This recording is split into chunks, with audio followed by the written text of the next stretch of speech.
Hello students, welcome to this video of respiration. This is part 2, respiration, combustion and photosynthesis.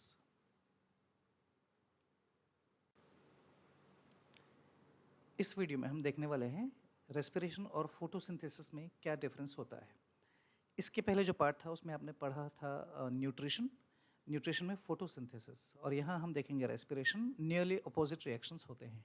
देखिए, photosynthesis it occurs only in plants. Photosynthesis एक ऐसा process है जो सिर्फ plants में या कुछ रेयर फोटोसिंथेटिक बैक्टीरिया में ही होता है, जबकि रेस्पिरेशन एक ऐसा प्रोसेस है जो ऑल लिविंग ऑर्गेनिजम्स में पाया जाता है, चाहे वो प्लांट्स हो या एनिमल्स। यहाँ पे ध्यान रखेंगे, बहुत सारे स्टूडेंट इसमें लिखते हैं कि फोटोसिंथेसिस प्लांट्स में होता है और रेस्पिरेशन एनिमल में होता है, जबकि रेस्पिरेशन प्लांट्स और एनिमल्स दोनों में होता है।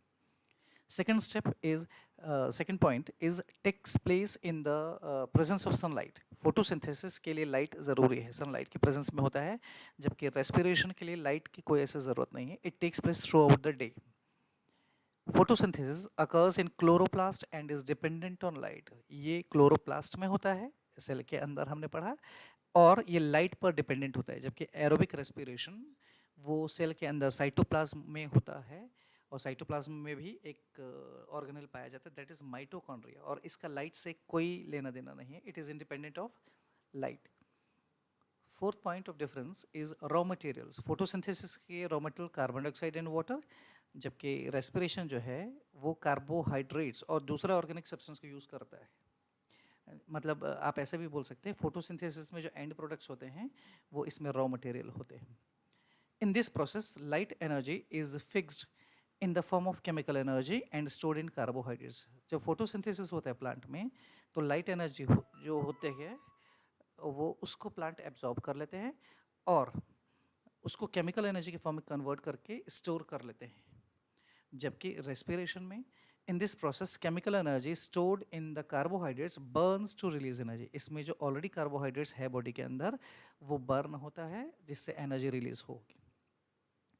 Next point is oxygen is liberated in this process and carbon dioxide is utilized. Photosynthesis एक ऐसा प्रोसेस है जिसमें कार्बन डाइऑक्साइड प्लांट यूटिलाइज करते हैं और ऑक्सीजन लिबरेट करते हैं, जबकि रेस्पिरेशन में ऑक्सीजन को यूटिलाइज किया जाता है और कार्बन डाइऑक्साइड गैस रिलीज होती है।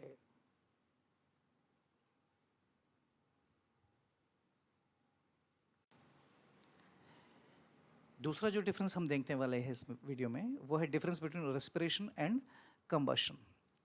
Respiration it occurs in living cells. Respiration हमेशा लिविंग सेल्स में ही होता है, जबकि कंबशन ये नॉन सेल्यूलर होता है।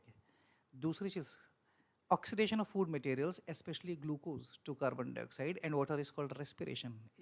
रेस्पिरेशन में भी ऑक्सीजन के साथ कंबाइन होता है। हमने देखा जो रेस्पिरेटरी सबस्ट्रेट होता है यानी ग्लूकोज या फूड मटेरियल, वो ऑक्सीजन की मदद से ऑक्सीडाइज होता है और कार्बन डाइऑक्साइड और वाटर रिलीज करता है, जबकि कंबशन में sugar when sugar burns carbon dioxide and water are produced and energy, sugar means कोई सा भी दूसरा फॉर्म हो सकता है, ग्लूकोज वगैरह, it burns carbon dioxide and water are produced and energy is released but as heat, उसमें heat के फॉर्म में एनर्जी रिलीज होती है और उसको हम कंबशन कहते हैं। उसमें भी ऑक्सीजन इन्वॉल्व होता है लेकिन वो कंबशन कहलाता है। Third point is oxidation of sugar molecules occurs at the body temperature of an organism. जो ऑक्सीडेशन होता है शुगर मॉलिक्यूल्स का, ग्लूकोज सुक्रोज मोल्टोज जो होते हैं, उनका जब ऑक्सीडेशन होता है तो वो बॉडी टेम्परेचर पर होता है ऑर्गेनिज्म के। उनके हर ऑर्गेनिज्म के अलग अलग बॉडी टेम्परेचर होता है, उसी टेम्परेचर पे ये परफॉर्म होता है, जबकि कंबशन के लिए एक्स्ट्रा हीट लगती है। Heat is to be applied for the sugar molecule to burn. Extra heat की जरूरत पड़ती है कंबशन के लिए।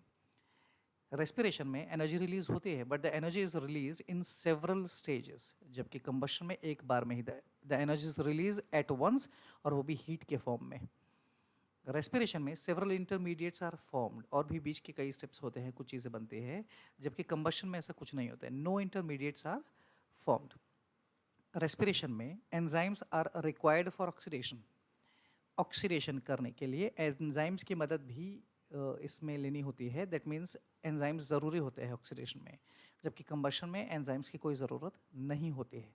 Respiration occurs in the presence of water, जबकि कंबशन में पानी बिल्कुल नहीं चाहिए होता है, it occurs in absence of water.